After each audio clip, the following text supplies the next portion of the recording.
igikoresho cyose, amakuru yose ukeneye kugira ngo umenye kugikoresha. Niyo mpamvu rero nawe ndashaka kugira ngo mbasuhuze muri iki gitondo mbabwira ngo mbifurije intangiriro z'umwaka mushyashya, kuko uyu munsi tugeze ku itariki zitari nyinshi cyane, itariki y'umunani, uraza rero kwisanga ku itariki y'umunani.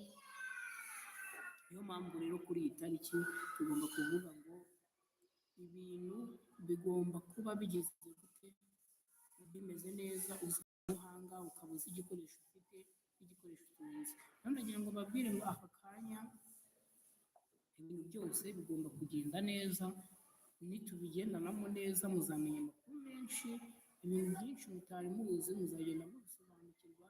Niyo mpamvu mbinginga kugira ngo niba uzi ko uri hano cyangwa se uzi ko wisanze aha hantu, uzajya ukanda subscribe kugira ngo amakuru agire gute, amakuru akugereho.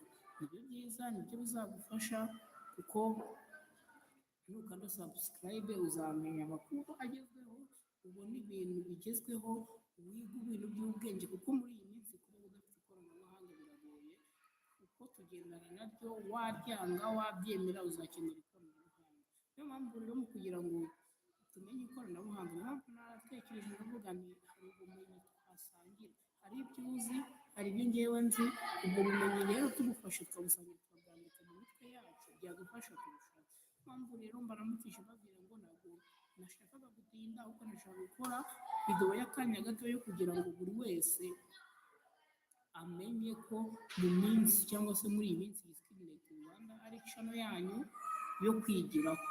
Mwe mujye mwandika mu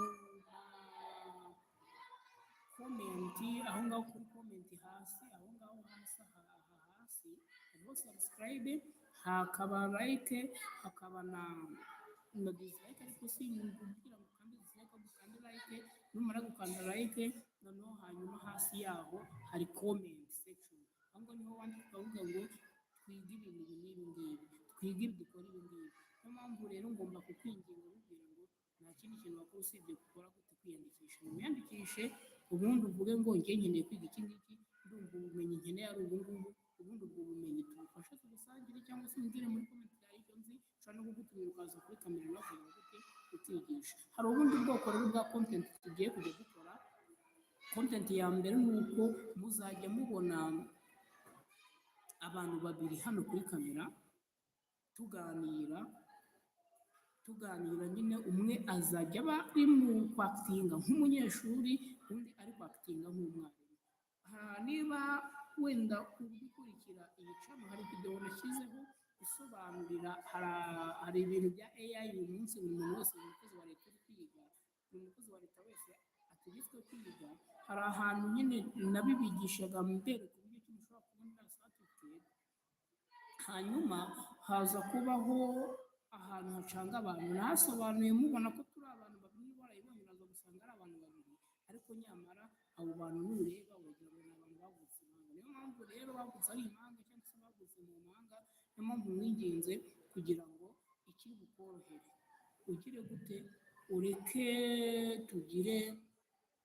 dukorere hamwe, ubundi nabyo uzamenya uburyo bikorwa, umenye uburyo ki babigenza, ubundi uzabikora. Ndabashimiye rero niba wari witanze ukumvira cyangwa se ukagera kuri iyi live, cyangwa se niba uyibonye yamaze gutambuka, icyo ngusabye nta kindi, ukande subscribe wiyandikishe, ubundi ujye ukurikira amasomo uko bwije n'uko bukeye, ubundi nkubwira ngo ndagukunda, ciao ciao. Reka tuzahure ubutaha.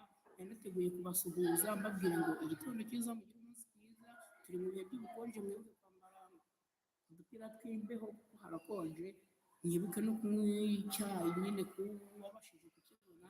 Abandi tujye mu kazi dukore, kuko nitudakora bizaducanga. Icyambere ni ugukora, ukagira ibitekerezo bihindutse, kuko twajyaga tuvuga ngo when mind change the wake up talent and give prosperity. Iyo ibitekerezo bihindutse bibyutsa impano, bigatanga ubukire.